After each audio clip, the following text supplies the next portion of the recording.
Muy bien, vamos entonces, hermanos, a la 1 Corintios capítulo 4. A ver, ¿dónde está el control? Ok. Vamos a ver la 1 Corintios 4 y vamos a estar estudiando versículo 3 al 7 y vamos a estar hablando de no comparar los siervos de Dios. Sí. Y vamos entonces a ver 1 Corintios 4 del 3 al 7. Yo en muy poco tengo el ser juzgado por vosotros o por tribunal humano, y ni aun yo me juzgo a mí mismo, porque aunque de nada tengo mala conciencia, no por eso soy justificado, pero el que me juzga es el Señor.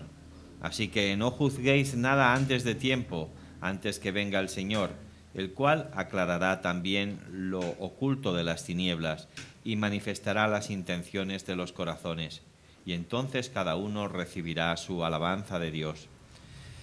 Pero esto, hermanos, lo he presentado como ejemplo en mí y en Apolos por amor de vosotros, para que en nosotros aprendáis a no pensar más de lo que está escrito, no sea que por causa de uno os envanezcáis unos contra otros.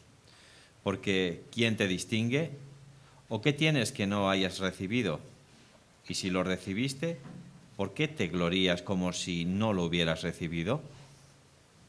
Sabemos que ellos estaban gloriando en los hombres, ¿verdad? Estaban colocándolos básicamente en un pedestal. A Pablo, a Apolos, a Cefas. Y entonces aquí el apóstol trata de exhortarlos acerca de esto de no comparar los siervos de Dios. 1 Corintios 4:3 leemos: yo en muy poco tengo el ser juzgado por vosotros o por tribunal humano, y ni aun yo me juzgo a mí mismo. Quiere decir que Pablo no es arrogante, ni dice que este es por encima que él está por encima de los hermanos, ¿cierto? Como ministros, otros cristianos o aún los incrédulos. Lo que dice es que cualquier veredicto humano sobre su vida carece de relevancia, incluyendo su propio veredicto. Él le da el veredicto más bien es a Dios, ¿verdad? Dios es el que lo juzga. 1 Corintios 4:3a, vemos que a Pablo no le inquietaba lo que los corintios pensaban de él. Veamos lo que dice Gálatas 1:10. Pues, ¿busco ahora el favor de los hombres o el de Dios? ¿O trato de agradar a los hombres? Pues si todavía agradara a los hombres, no sería siervo de Cristo. Entonces Pablo le hace muy claramente a ellos, les establece que él no está ahí para agradar a las personas. Él está para agradar es a Dios, a Dios. Y lo mismo pasaba en las iglesias de Galacia. 1 Corintios 4:3b, tampoco le daba importancia al juicio de un tribunal humano. 1 Corintios 4:3c, Pablo ni siquiera iba a emitir un juicio sobre sí mismo. Veamos lo que dice Jeremías 17:9. Engañoso es el corazón más que todas las cosas, y perverso. ¿Quién lo conocerá? Así es el corazón nuestro, ¿verdad? Porque realmente todo juicio se lo debemos dejar a las manos de Dios. Dios es el que sabe las intenciones de nuestro corazón. Él es el que nos examina a nosotros realmente en lo íntimo. Él es el que sabe nuestros motivos por qué hacemos lo que hacemos. 1 Corintios 4:4a. Aunque no tenía conciencia de haber hecho algo malo en su ministerio, se dio cuenta que eso no le eximía de culpa. Veamos lo que dice Mateo 7, del 21 al 22. No todo el que me dice Señor, Señor, entrará en el reino de los cielos, sino el que hace la voluntad de mi Padre que está en los cielos. Muchos me dirán en aquel día: Señor, Señor, ¿no profetizamos en tu nombre y en tu nombre echamos fuera demonios y en tu nombre hicimos muchos milagros? Entonces vemos muy claramente que el Señor sabe muy bien qué es lo que hay detrás de cada obra, ¿verdad? Todo lo que nosotros edifiquemos sobre la sabiduría de Dios permanecerá en esta vida y la porvenir será premiada. En cambio, al contrario, todo lo que edifiquemos nosotros sobre nuestra propia sabiduría, sobre nuestro propio nombre, por decirlo así, eso se quedará aquí en la tierra, ¿cierto? Sufrirá pérdida. Entonces, ¿qué pasa? El apóstol Pablo nos está mostrando muy bien que esto de comparar siervos, esto de poner nosotros en comparación a los siervos de Dios no está bien. Lo que hemos de concentrarnos en nosotros mismos realmente y en nuestra relación con Dios. Cómo estamos caminando con Él. Porque cada uno tiene que mirar cómo sobreedifica sobre ese fundamento que es Jesucristo. ¿Sí? ¿Cómo estamos sobreedificando nosotros? ¿Sobre el conocimiento de Dios o estamos sobreedificando sobre el conocimiento humano? ¿Estamos edificando sobre lo que nosotros queremos de nuestra vida o estamos edificando sobre lo que Dios quiere de nuestra vida? Es totalmente diferente.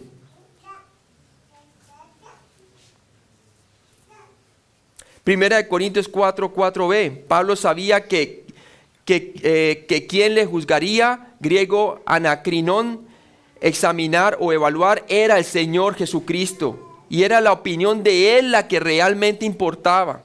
Aquí lo que importa es lo que Cristo opine de nosotros. Él está mirando los motivos y nosotros mismos sabemos cuándo estamos sobreedificando sobre la sabiduría de Él, nosotros pasando tiempo con Él, y cuándo nosotros realmente estamos utilizando nuestra habilidad humana, ¿cierto?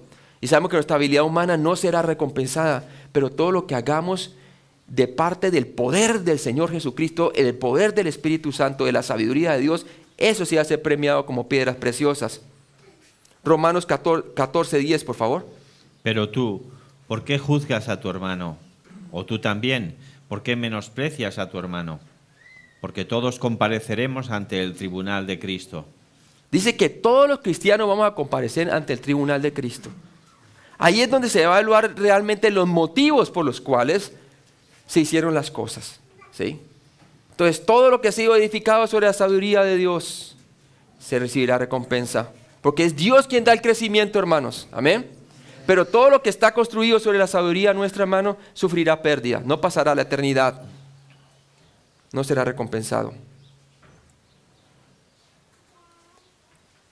Primera de Corintios 4:5 dice, así que no juzguéis nada antes de tiempo, hasta que venga el Señor. Al Señor le corresponde hacer tal cosa, el cual aclarará también lo oculto de las tinieblas y manifestará las intenciones de, ¿qué dice ahí? De los corazones. Las intenciones es lo que examina el Señor. ¿Sí? El Señor sabe qué es lo que habita dentro del corazón del hombre. Y entonces cada uno recibirá ¿qué? Su alabanza de Dios. Su alabanza de Dios. Es allí en donde las personas van a ser recompensadas conforme a lo que realmente es valioso. Es valioso en el reino del Señor.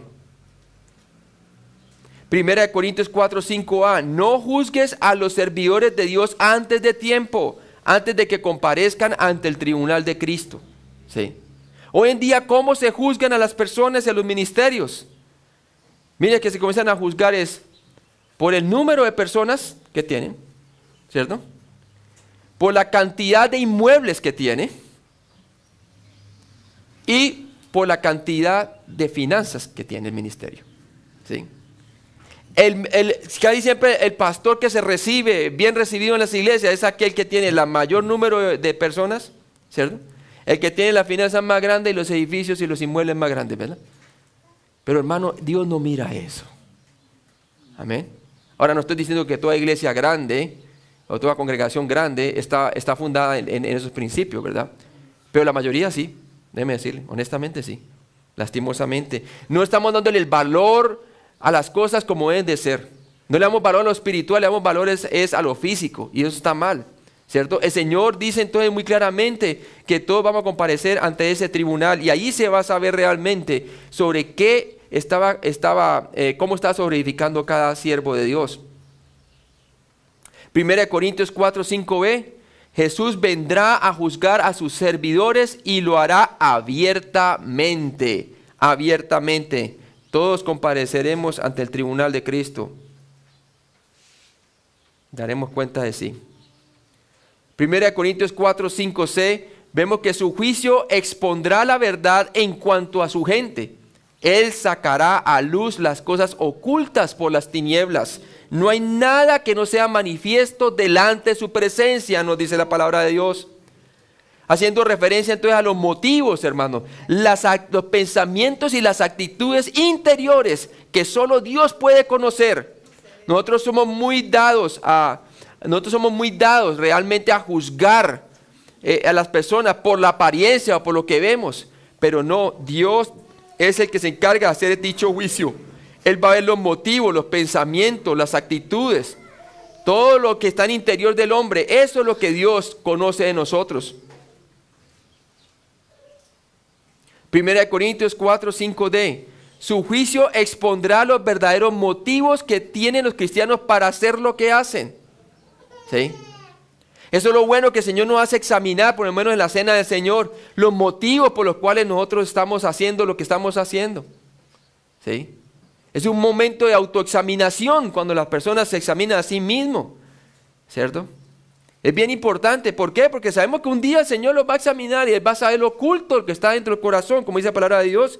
Dice en el versículo 5, el cual aclarará también lo oculto de las tinieblas y manifestará las intenciones de los corazones, y entonces cada uno recibirá su alabanza de Dios.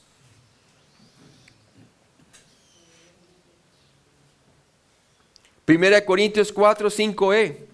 La gente alaba o condena a la gente todo el tiempo sin saber realmente lo que sucede.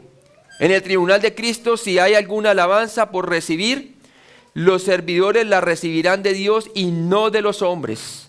Romanos 14, 4, de nuevo. ¿Tú quién eres que juzgas al criado ajeno? Para su propio Señor está en pie o cae, pero estará firme porque poderoso es el Señor para hacerle estar firme. Amén.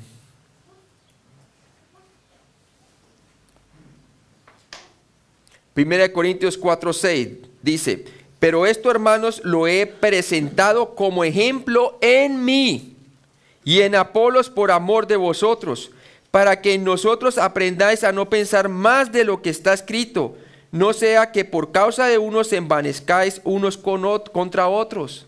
Él les ha dicho que ellos eran ¿qué? Colaboradores con Dios. Eso es lo que son. Que no hagan más de ellos de lo que realmente son. ¿Sí? Y del momento en que las personas comienzan a ser de los pastores más de lo que ellos son, entonces ya está comenzando a quitar el foco de Jesucristo y poniéndose en ¿dónde? En los hombres. ¿Eso es qué? Carnalidad. Pablo se refiere a la analogía que usó para describir a aquellos que ministran para el Señor, incluidos en él mismo y Apolos. ¿Qué analogía utilizó? Que ellos eran ¿qué? Agricultores, como lo vimos. Está allí en el capítulo 3, del 6 al 9, son agricultores. Son constructores, capítulo 3, del 10 al 15. Y son siervos o mayordomos, del versículo 1 al 5, como lo estamos viendo aquí. Eso es lo que somos nosotros los que estamos sirviendo. Somos agricultores, unos son los que plantan, otros son los que riegan, pero es Dios quien da el crecimiento. También somos constructores, ¿cierto? Y siervos mayordomos ¿del qué? De la multiforme obra de Dios. Eso es lo que somos nosotros, ¿no? Vamos a parar un segundo a cambiar la cámara. Ok. Vamos a parar un momento. ¿Está fallando o qué?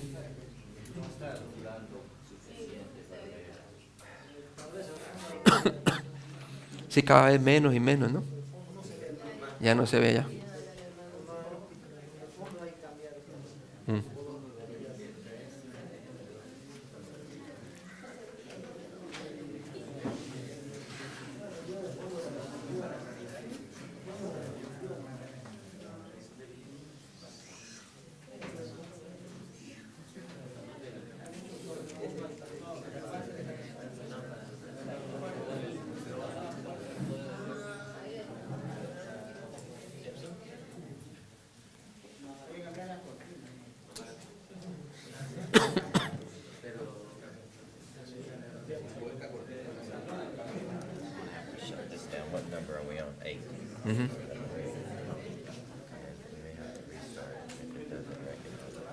Ok.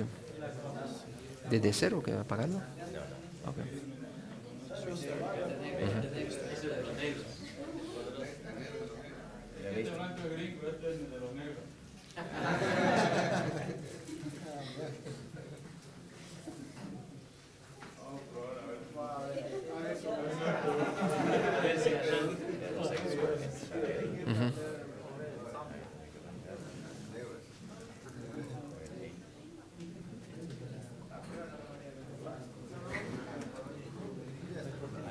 Oye, ¿dónde está? ¿Dónde está él?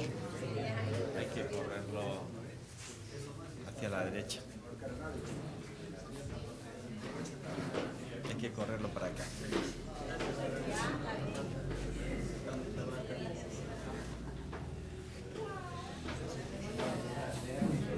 No, al revés.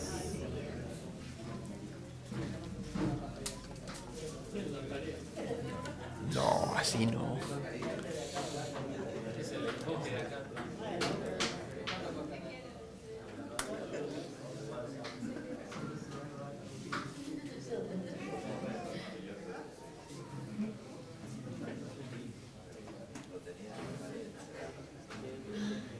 Espérate cuando esté predicando. Espera.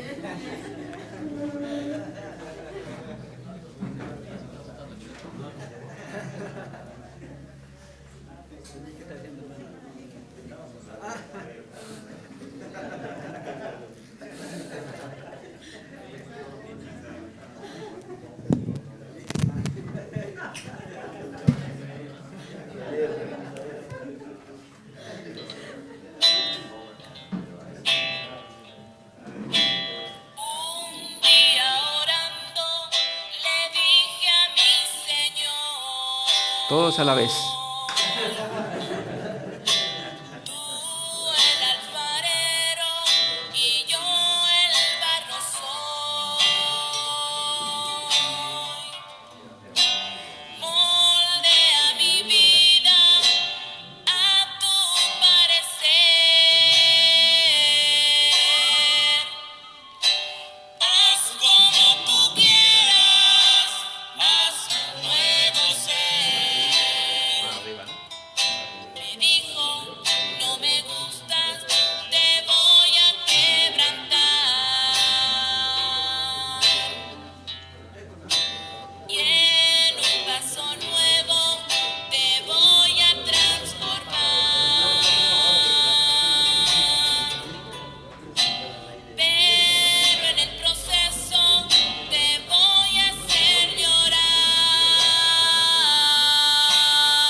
Gloria a Dios, trajeron otro, pues.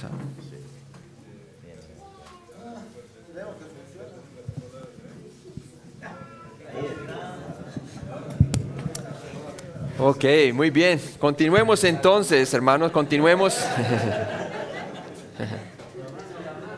Estamos hablando entonces de que Pablo, pues, entonces, compara con Apolos en el capítulo 3, versículo del 4 al 9.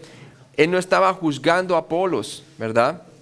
Él se estaba refiriendo de que ellos eran lo que eran solamente agricultores, constructores y siervos mayordomos. Y realmente eso es lo que somos, los ministros.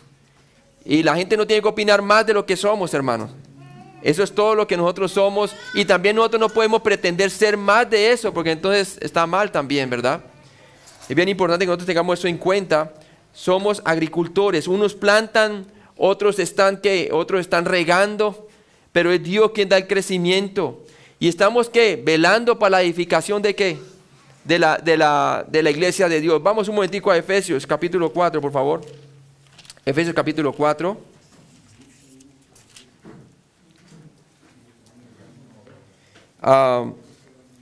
Y nos dice la palabra de Dios allí en Efesios capítulo 4.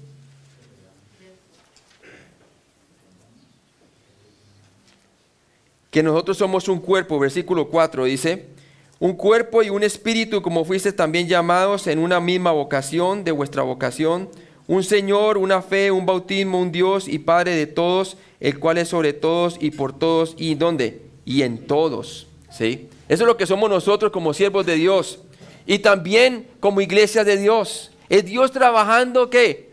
En nosotros y a través de nosotros.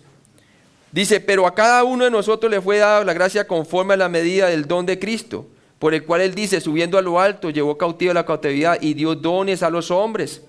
La iglesia es un organismo, la iglesia no es una institución, es un organismo vivo, ¿sí? No es un negocio, como muchos hoy en día lo ven.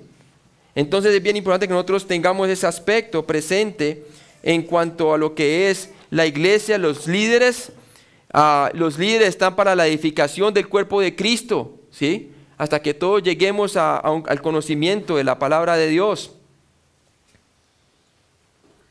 Alguien podría juzgar a Pablo por hacer exactamente lo que había dicho que no hicieran en 4:5, ¿verdad? En donde decía él, así que no juzguéis nada antes de tiempo, antes de que venga el Señor, el cual aclarará también lo oculto de las tinieblas y manifestará las intenciones de los corazones, y entonces cada uno recibirá su alabanza.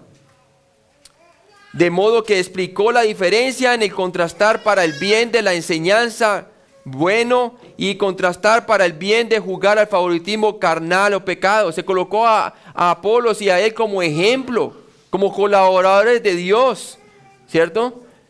Para contrastar lo que están haciendo ellos, que están haciendo un favoritismo carnal, que lo cual es pecado. Lo están poniendo a ellos en un pedestal. 1 Corintios 4:6 dice, pero esto, hermanos, lo he presentado como ejemplo en mí y en Apolos por amor de vosotros. ¿Sí? Por amor, no había nada de arrogancia en aquello. Para que en nosotros aprendáis a no pensar más de lo que está escrito. De lo que está escrito, ¿sí? No sea que por causa de unos os envanezcáis unos contra otros.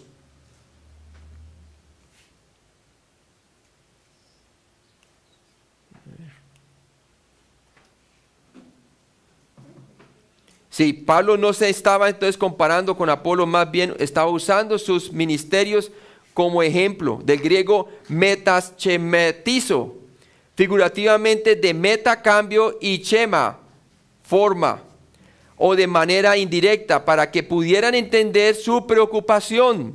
Lo he presentado como ejemplo en mí y en Apolos por amor a vosotros. Nosotros como líderes debemos llevar el ejemplo de cómo Dios labora a través de nosotros, cómo obra a través de nosotros. Las personas están para imitar a los líderes, ¿cierto? ¿En qué? En cómo se sujetan al Señor para que ellos mismos se sujeten a Él.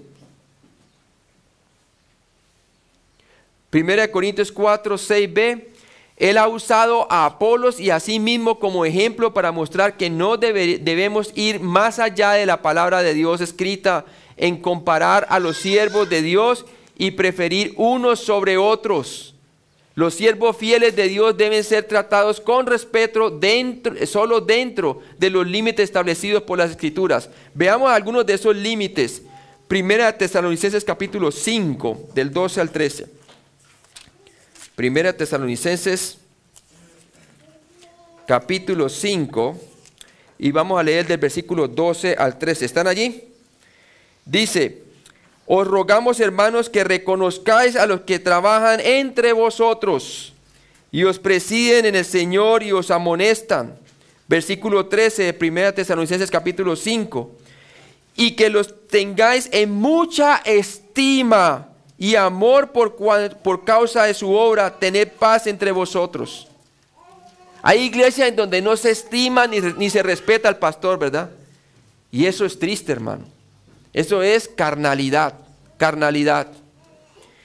Otro versículo en donde nos habla entonces de lo que está escrito acerca de los pastores, de cómo debemos nosotros de tratarlos. Está en 1 Timoteo 5:17. Vamos allí.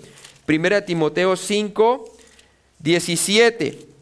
Y dice, los ancianos que gobiernan bien sean tenidos por dignos de doble honor, mayormente los que trabajan en predicar y enseñar la palabra de Dios. Deben de tener honor, deben de honrar a los pastores, deben de honrar a los líderes, a los maestros que están presidiendo la palabra de Dios. Otro versículo que podemos estar hablando, y este de 1 Timoteo 5:17, está hablando del respeto y la remuneración. Yo he visto que hay pastores, hermano, que no les pagan es nada, hermano, honestamente, ¿cierto? Ni para una patineta tienen ni siquiera, ¿verdad? No, en serio, hay algunos, sí. Sí. Es como que hay una mentalidad de que si usted es siervo de Dios, si usted es pastor, tiene que ser pobre. Tienes que ser pobre o si no, no eres digno del ministerio, ¿verdad? Pero no es así, hermano, no debe ser así tampoco. Como tampoco debe ser extravagante, ¿verdad? De que tiene que ser el ricachón de la congregación, ¿no? Entonces hay que tener cuidado con eso. Ahora veamos otro versículo, Hebreos 13:7, por favor. Vamos a Hebreos capítulo 3, versículo 7. Hebreos capítulo 3, versículo 7. Dice, por lo cual, como dice el Espíritu Santo, pues ese es Hebreos capítulo 13, 7. Hebreos 13:7, por favor. Si lo puede leer, hermano, Hebreos 13:7 y luego saltas al versículo 17. Acordaos de vuestros pastores que os hablaron la palabra de Dios. Considerad cuál haya sido el resultado de su conducta e imitad su fe. Obedeced a vuestros pastores y sujetaos a ellos, porque ellos velan por vuestras almas, como quienes han de dar cuenta, para que lo hagan con alegría y no quejándose, porque esto no es provechoso. ¿Y no qué?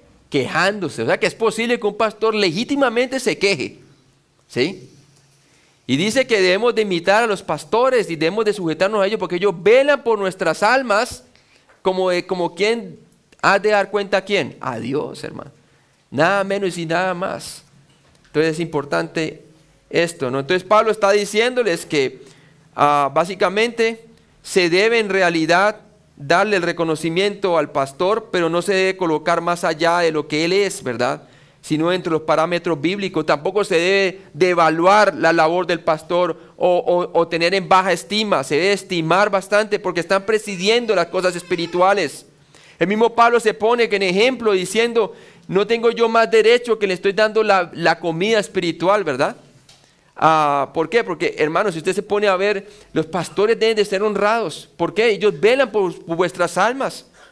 En sus trabajos ustedes tienen para su sustento físico, ¿verdad?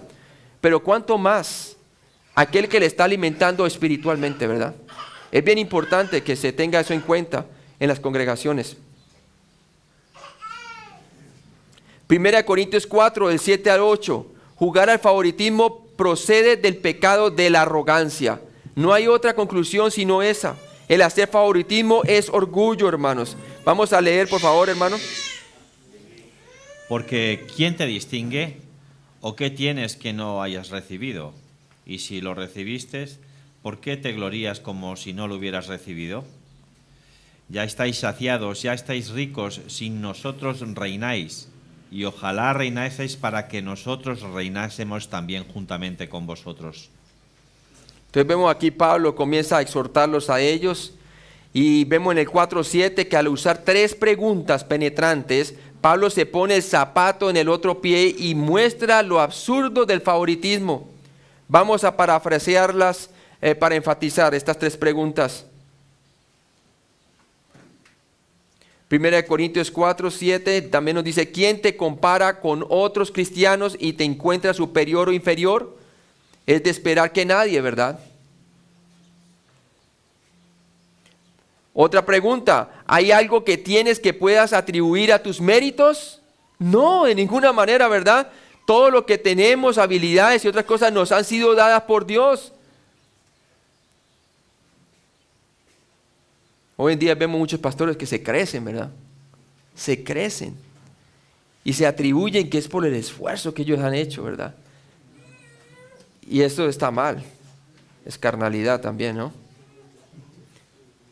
1 Corintios 4:7c vemos que si todos nuestros talentos, capacidades y habilidades nos han sido dados por Dios, ¿cómo podemos comparar a los siervos de Dios y exaltar a unos sobre otros?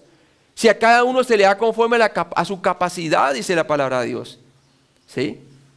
Y a cada uno se le dan dones diferentes, y a cada uno se le dan capacidades diferentes, y ministerios diferentes. Y todo es un cuerpo, y todos nosotros hacemos parte de ese cuerpo. 1 Corintios 4:8, Pablo cambia ahora el tono y usa el sarcasmo. Cuando alguien es orgulloso, lo que comunica es que ira sarcástica. Entonces comienza a exhortarlos con una ira sarcástica. Por ejemplo, en 1 Corintios 4:8a nos dice, ¿ya estáis saciados? ¿Qué podemos agregarles espiritualmente entonces? ¿Verdad? ¿Están saciados, satisfechos? ¿Para qué nosotros, verdad? 1 Corintios 4:8b, ¿ya estáis ricos? ¿Cómo podemos beneficiarlos ahora? Ya se creen que no tienen necesidad de nada, ¿verdad? Se creían que ya no tenían necesidad de nada. Están ricos, ¿ah?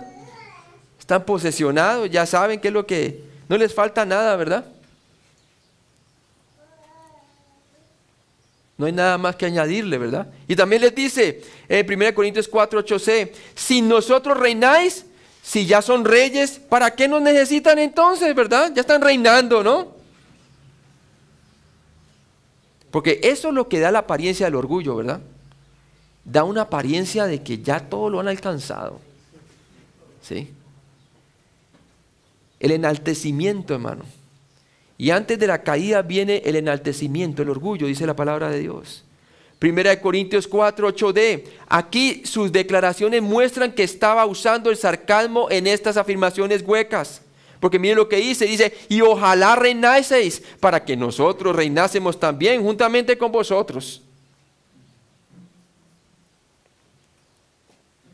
Pablo no estaba hablando de reinar en el reino de Dios. Eso es a un futuro. Él estaba hablando de reinar aquí. Se creían que ya reinaban, ¿verdad?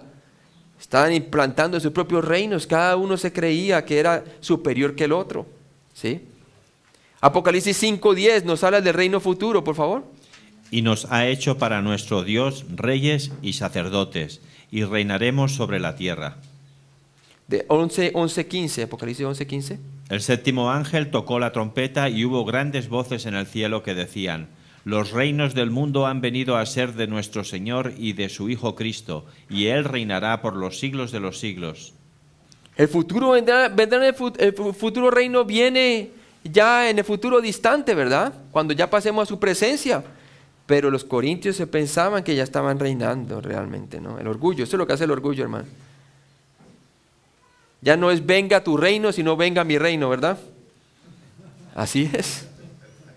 Él está hablando del hecho de que reinamos en vida, en la esfera de la gracia, cuando andamos según el Espíritu. Esa es la manera como nosotros debemos de reinar.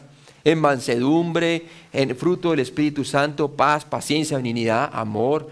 No tiene nada que ver con la arrogancia, ¿sí? No tiene nada que ver en el que el centro sea yo, sino que, como dice Pablo, ¿no? Que el amor no busca lo suyo, sino el bien de los demás. El amor es sufrido. El amor es benigno. El amor no se goza de la injusticia, mas se goza de la verdad. ¿Sí? Entonces, ¿qué pasa? Nos muestra muy claramente que la vida de nosotros reinando aquí en la tierra, espiritualmente como debiera de ser, es una vida de inversión. Una vida de inversión en las almas de las personas. A través del buen ejemplo. A través de una vida dominada por el Espíritu Santo, una vida que se manifiesta en mansedumbre, en entendimiento, en gracia, ¿sí? En contraste a la vida de los Gálatas, o de la vida de los Corintios también. Los Gálatas con el legalismo y los Corintios pues con todas estas situaciones de que estaban poniendo favoritismo en personajes. Romanos 5:17, por favor, ¿me lo lees? Pues si por la transgresión de un solo reino la muerte, mucho más reinará en vida por un solo, Jesucristo, los que reciben la abundancia de la gracia y el don de la justicia. O sea que nosotros hemos recibido la gracia del Señor Jesucristo. Y si entramos entonces al reino por la gracia, poniendo nuestra fe en Jesucristo, debemos de continuar por la gracia y por el Espíritu. También puede leer Gálatas 5:16, por favor. Digo pues, andad en el Espíritu y no satisfagáis los deseos de la carne. Ahí está la promesa, andad en el Espíritu y no satisfagáis los deseos de la carne. ¿Sí? Por decirlo así, y caminar en el Espíritu y no satisfagáis los deseos de la carne. El resultado es que cuando usted camina en el Espíritu no va a satisfacer los deseos de la carne. Esa es la clave de cómo reinar en la vida cristiana aquí en vida. Es andando conforme al Espíritu, no conforme a la carne como estaban los corintios. 1 Corintios 4, del 9 al 13, por favor. Porque, según pienso, Dios nos ha exhibido a nosotros los apóstoles como postreros, como a sentenciados a muerte, pues hemos llegado a ser espectáculo al mundo, a los ángeles y a los hombres. Nosotros somos insensatos por amor de Cristo, mas vosotros prudentes en Cristo. Nosotros débiles, mas vosotros fuertes. Vosotros honorables, mas nosotros despreciados. Hasta Esta hora padecemos hambre, tenemos sed, estamos desnudos, somos abofeteados y no tenemos morada fija. Nos fatigamos trabajando con nuestras propias manos, nos maldicen y bendecimos. Padecemos persecución y la soportamos. Nos difaman y rogamos. Hemos venido a ser hasta ahora como la escoria del mundo, el desecho de todos. Ahí vemos muy claramente, entonces vamos a ver la realidad de los apóstoles. Pablo trae entonces a su audiencia, a los corintios, los trae entonces a ver la realidad de lo que es un apóstol, para que dejaran de tenerlos a ellos como a personajes, ¿verdad? Y hacer favoritismo entre ellos. Ahora les va a mostrar la realidad de lo que es ser un apóstol, un siervo de Dios, ¿cierto? 1 Corintios 4:9, vamos poco a poco, dice, porque según pienso, Dios nos ha exhibido a nosotros los apóstoles como postreros, como sentenciados a muerte, pues hemos llegado a ser espectáculo al mundo, a los ángeles y a los hombres. Y dice muy claramente allí que los apóstoles entonces han sido puestos como postreros. Veamos qué significa eso, ¿verdad? 1 Corintios 4:9a, Pablo estaba diciendo que Dios puso a los apóstoles de últimos, como en el fin del desfile, en el lugar donde aquellos condenados a morir en la arena eran exhibidos, ¿sí? Aquellos que iban a ser sentenciados, los ponían entonces allí en lo último del desfile para ser sentenciados. Esa era la vida de apóstol, ¿sí? Esa era la vida que tenían ellos, no era una vida como la que estaban llevando los de Corinto. 1 Corintios 4:9b, Pablo dijo, hemos llegado a ser espectáculo al mundo, a los ángeles y a los hombres. 1 Corintios 4:10 dice así, nosotros somos insensatos por amor de Cristo, mas vosotros prudentes en Cristo, nosotros débiles, mas vosotros fuertes, vosotros honorables, mas nosotros despreciables. Entonces Pablo utiliza el sarcasmo, la despreciable condición de los apóstoles palidecen ante el radiante resplandor del creyente corintio promedio, y utilizaba el sarcasmo, ¿sí? Para mostrar los contrastes. 1 Corintios 4:10a dice, nosotros los apóstoles somos insensatos por amor de Cristo, mas vosotros prudentes en Cristo. Aquí los prudentes parecen ser ustedes, nosotros no, ¿verdad? 2 Corintios 4, del 7 al 12, por favor. No lo tengo un momento.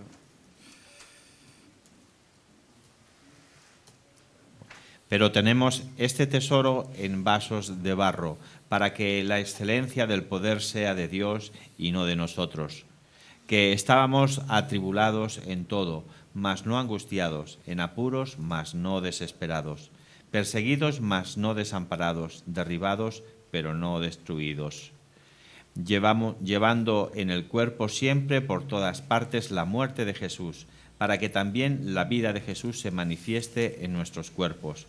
Porque nosotros que vivimos siempre estamos entregados a muerte por causa de Jesús, para que también la vida de Jesús se manifieste en nuestra carne mortal. De manera que la muerte actúa en nosotros y en nosotros la vida. Entonces muestra muy claramente Pablo el secreto de cómo entonces tener una identificación diaria en su vida. Él se contaba entonces que muerto al pecado ciertamente y vivo a Cristo continuamente, para que en su vaso de barro, su cuerpo, ¿cierto?, se manifestase ¿quién? Jesucristo en su vida constantemente, hermano. Y por eso dice allí, pero tenemos este tesoro en vasos de barro, para que la excelencia del poder sea de Dios y no de nosotros. La competencia viene de parte de Dios, no, Él no era competente, era Dios a través de ellos. Y dice que estamos atribulados en todo, mas no angustiados. Ese es el producto del caminar en una vida de gracia llena del poder del Espíritu Santo. No importa la aflicción externa, siempre hay un impulso interno, un poder sobrenatural que le sostiene. Porque dice allí claramente que estamos atribulados en todo, porque esa es la realidad, mas no angustiados. El Señor les daba dominio propio, control, les daba paz en medio de ¿qué? en medio de la angustia, mas no desesperados. No se desesperaban. ¿Por qué? Porque el Señor, como estaban caminando según el Espíritu, ¿qué pasa? En ese momento sentían realmente que el Señor era toda su esperanza. Dice, perseguidos, mas no desamparados, porque sentían la presencia del Señor en medio de la persecución. Y dice así, derribados pero no destruidos, porque sabían quién les levantaba el ánimo en el momento cuando sus cuerpos desfallecían. Y dice allí, llevando en el cuerpo siempre, ahí está la identidad, por todas partes la muerte de Jesús, para que también la vida de Jesús se manifieste en nuestros cuerpos. Es de esa manera, hermanos, que usted y yo reinamos en esta vida, emanando la vida de Cristo, palpándola, sintiéndola, proclamándola, viviéndola.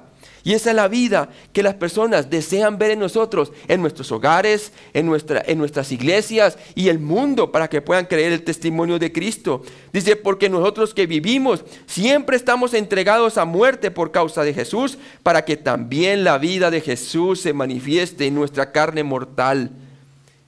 Qué bueno eso, ¿verdad? Y dice, de manera que la muerte actúe en nosotros y en vosotros la vida. Entonces, nos muestra muy claramente, hermano, el contraste entre la carnalidad de los corintios y superficialidad comparada con la vida del apóstol, de la dependencia de Cristo, de su identidad diaria con Él, la cual le daba el aliento y el poder que era de Dios. Por eso no comprometía ni el método de predicación, no se dejaba llevar por personajes, porque su personaje era Jesucristo constantemente, hermano. Jesucristo es el autor y perfeccionador de nuestra fe. Así como Jesucristo es el autor y perfeccionador de nuestra fe, que viendo el aprobio y todo, dice la palabra de Dios, y viendo lo que le acontecía, ¿cierto? Fue a la cruz con gozo. Y uno dice, ¿cómo puede tener gozo, verdad? Pues bueno, el mismo gozo que estaba experimentando el apóstol Pablo, ¿verdad? Porque estaba mirando al invisible, a nuestro Señor Jesucristo. Él estaba realmente concentrado en la fe, en la palabra de Dios, y se fortalecía. 1 Corintios 10, 4:10b. Nosotros los apóstoles somos débiles, mas vosotros fuertes. 1 Corintios 4:10c. Nosotros los apóstoles somos despreciados, mas vosotros sois honorables.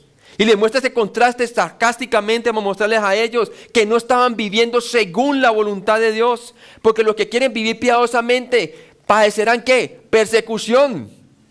¿Y qué persecución estaban ellos viviendo?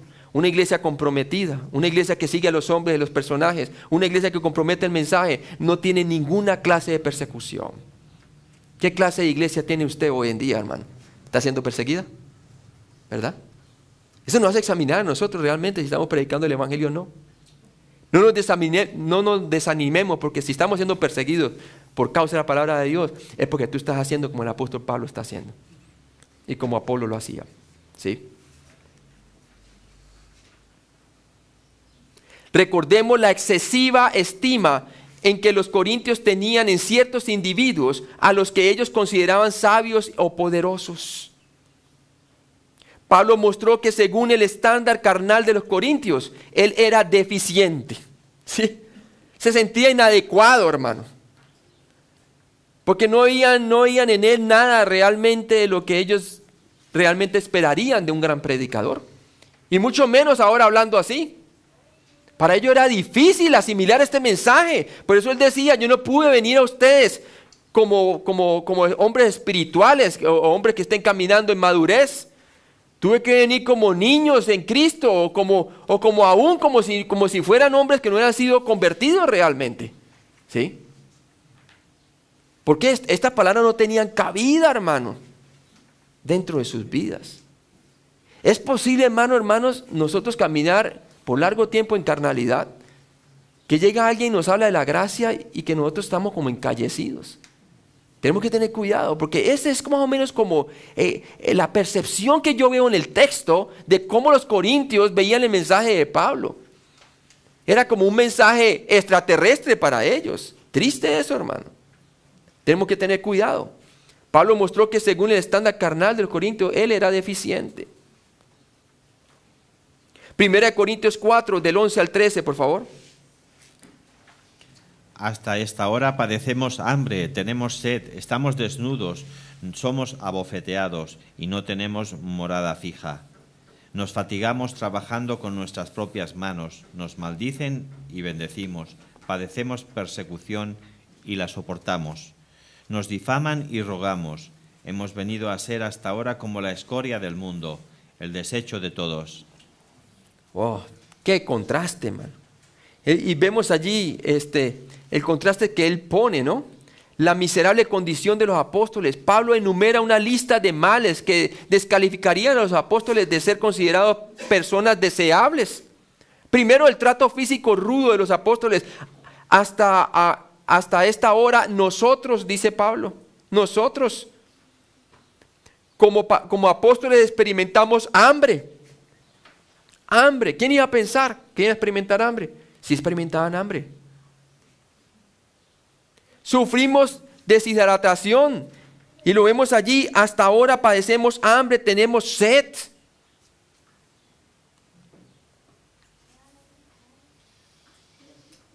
Llevamos atuendos inapropiados. Hebreos 11, del 37 al 38, por favor. Fueron apedreados, aserrados, puestos a prueba, muertos a filo de espada. Anduvieron de acá para allá cubiertos de pieles de ovejas y de cabras, pobres, angustiados, maltratados, de los cuales el mundo no era digno, errando por los desiertos, por los montes, por las cuevas y por las cavernas de la tierra. Tremendo, ¿verdad? Un contraste, hermano. ¿Y sabe una cosa? Ese contraste también se ve en la vida de nosotros, si caminamos conforme al Espíritu, porque vamos a ser perseguidos, hermano. ¿Sí? Nuestro foco es lo espiritual, nuestro foco no es lo material, nuestro foco no es la apariencia, debe ser realmente el Señor Jesucristo. 1 Corintios 4:11d vemos que somos tratados con rudeza, literalmente golpeados o molidos a puñetazos. Dice allí claramente, ¿cierto? En el versículo 11, dice, estamos desnudos, somos abofeteados, ¿cierto? Abofeteados. ¿Cuántas veces Pablo fue abofeteado, hermano? Por todo lado, ¿verdad? Hasta una vez le dieron piedra que lo dieron por muerto, ¿sí? La carente y la pobre condición de los apóstoles. Hasta esta hora nosotros nuevamente, como apóstoles, no tenemos morada fija, literalmente errantes. Errantes. ¿Sí? Tenemos que hacer como los ejemplos de los de la fe en Hebreos capítulo 11. Vamos allí, yo les muestro, hermano, yo lo leo. Hebreos capítulo 11, ¿verdad? Nos habla de Abraham, ¿verdad? En el versículo 8, dice, por la fe Abraham, Hebreos 11:8. ¿Están ahí conmigo? Dice, por la fe Abraham, siendo llamado, obedeció para salir al lugar que había de recibir como herencia y salió sin saber a dónde iba. Por la fe habitó como extranjero, ¿en dónde? En la tierra prometida, como en tierra ajena, morando en tiendas con Isaac, Jacob, coherederos de la misma promesa. Porque esperaba la ciudad que tiene fundamentos, cuyo arquitecto y constructor es ¿quién? Dios. ¿Sí? Tenía su mente bien puesta. Nosotros también debemos de buscar por el reino que está por venir y por lo que el Señor nos va a dar, ¿verdad? Esta tierra se va a disolver, dice la palabra de Dios, va a ser totalmente rediseñada nuevamente, totalmente por fuego, y vamos a ver un cielo nuevo y una tierra nueva. ¿Sí? El foco de Pablo era entonces que no tenían morada fija, pero él sabía muy bien porque su morada estaba en los cielos. Nosotros pronto vamos a llegar allá, hermanos. ¿Sí? Trabajamos duro, literalmente hasta la extenuación, con nuestras manos para poder sobrevivir. Extenuación. ¿Sí? Yo nomás viendo ahí, trabajando hasta tarde, sacando y ayudando a colocar los PowerPoint y todo esto para el ministerio, ¿verdad? Pero es la inversión. Mi esposa me anima, ¿no? Un día ya para lo último, ya para mandarle al hermano Roberto, y entonces me fui todo el día, hasta el día siguiente salió el sol, y de ahí le mandé a Brett, y ahí a dormir, hermano, no podía más, ¿verdad? Pero vale la pena, hermano, porque veo la inversión. Veo cómo el Señor me utiliza. Y desde que yo conocí el ministerio con Brett acerca de Disciple Makers Multiply, de hacedores de discípulos multiplicados, ¿verdad? Yo sentí que ese era el llamado mío, hermano, ¿sí? Y yo dije, yo quiero todo lo que yo he aprendido, todo lo que el Señor me ha permitido tener. ¿Cómo yo me voy a quedar por acá en Estados Unidos? Yo quiero llevar todo esto hacia abajo, hacia Sudamérica, hacia la gente que habla español. Sí, exactamente, exactamente. Pero ya saben, no estamos hablando de Norteamérica, Suramérica, ¿no? Sí. Quiero llevarle el mensaje de arriba a los suramericanos, ¿verdad? Y bueno, hermano, realmente el trabajo ha sido duro, pero ha sido de gran bendición, hermano, ¿sí? Todavía no he levantado el sostén como para decir que yo me puedo dedicar de esto tiempo completo. Pero he estado dispuesto a trabajar en mi trabajo de tiempo completo y otro trabajo adicional que tengo, más este trabajo, con tal de hacer esto, hermano. Y mi esposa me apoya, mis hijos me apoyan. ¿Por qué, hermano? Porque es importante el mensaje, el evangelio de nuestro Señor Jesucristo. Y dice el apóstol, por eso trabajamos duro, literalmente hasta la extenuación, con nuestras manos para poder sobrevivir. Y dice aquí, y él hacía tiendas y todo eso también, ¿no? Dice la opresión mental y emocional de los apóstoles hasta esta hora nosotros, cuando somos abusados verbalmente, literalmente blasfemados, nosotros los apóstoles devolvemos bendición. Porque cuando estamos caminando conforme al Espíritu, cuando estamos identificados como muertos al pecado, ¿cierto? Y vivos a Cristo, entonces nosotros podemos dar a la gente lo que no se merece, de la gracia que Cristo nos ha dado. Podemos realmente vivir en este cuerpo mortal, podemos vivir la gloria de Cristo. Y dice ahí que literalmente entonces lo blasfemaban y ellos bendecían, daban bendición. Cuando somos perseguidos, literalmente buscados con violencia, lo toleramos. Lo sufrían, porque el amor es sufrido. Lo tomaban como que valía la pena, porque de esa manera podrían ver una vida cambiada, la cual les llamaría la atención. ¿Se acuerdan del carcelero, verdad? ¿Qué es lo que le llamó al carcelero la atención para decir varones después de que hubo ese terremoto y que se salieron, supuestamente se iban a salir todos, ¿verdad? Y el tipo se iba a matar, ¿verdad? Porque ellos estaban golpeados y aún así alababan a Dios. Ah, exactamente, porque estaban siendo golpeados y aún así alababan al Señor, cantaban. ¿Qué haré, señores, para ser salvo? Se cree en el Señor Jesucristo y serás salvo tú y tú a tu casa. Ya cuando lo sacó afuera, dice palabra de Dios, y sacándolo afuera, ya cuando estaba en la casa, dice, cree en el Señor Jesucristo y serás salvo tú y todos los que están aquí en tu casa. Y dice la palabra de Dios que todos creyeron y fueron bautizados, hermano. ¿Por qué? Porque su vida valía la pena, hermano. El ser ¿qué? El no oponer resistencia a la autoridad. Valía la pena sufrir y llevar la penalidad por causa de Cristo.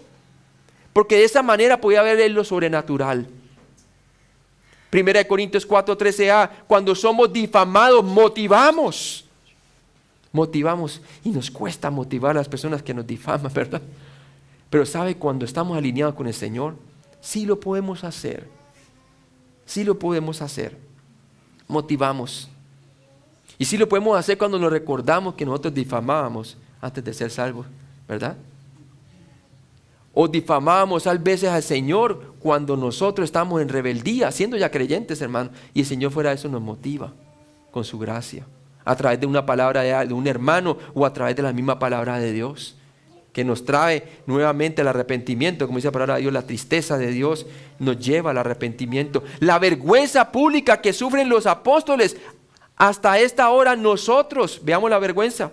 Los apóstoles hemos venido a ser la escoria, literalmente basura del mundo, lo despreciado. ¿Sí?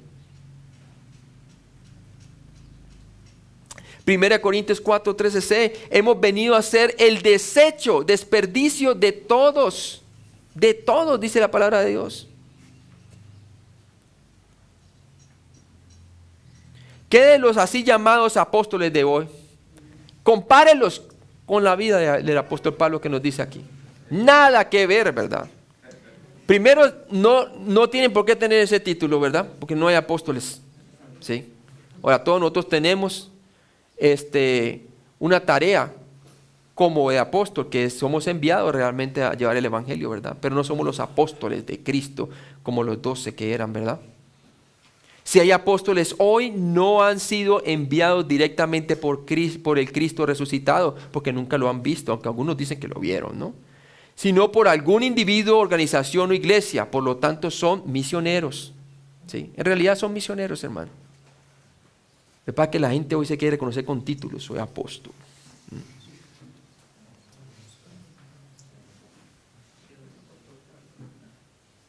Aquellos que reclaman ser apóstoles hoy no son apóstoles con mayúscula A, habiendo sido enviados directamente por Jesucristo, como dice 1 Corintios capítulo 9, versículo 1, por favor.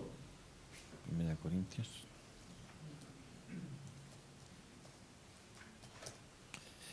No soy apóstol, no soy libre, no he visto a Jesús el Señor nuestro, ¿no sois vosotros mi obra en el Señor?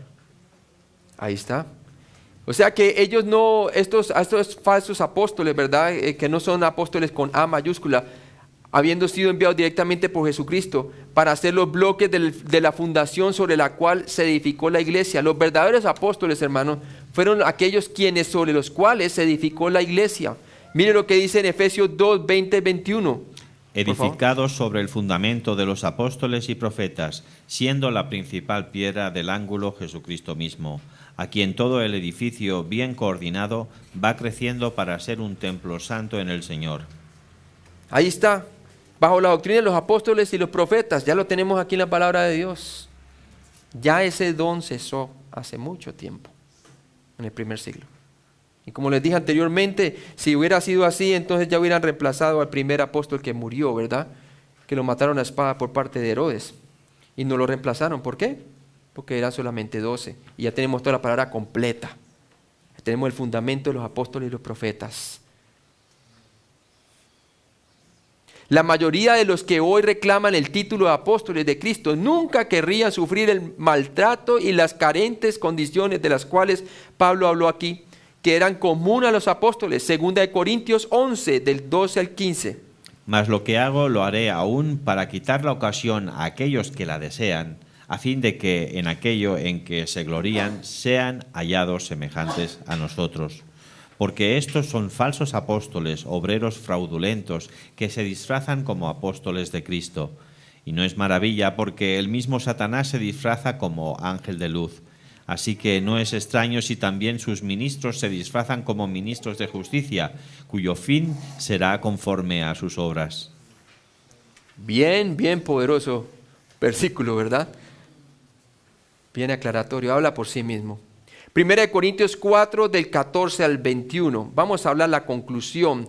Si no hemos de preferir un servidor de Dios sobre otro, ¿cuál es el lugar para la autoridad espiritual? Escuchemos. No escribo esto para avergonzaros, sino para amonestaros como hijos míos amados.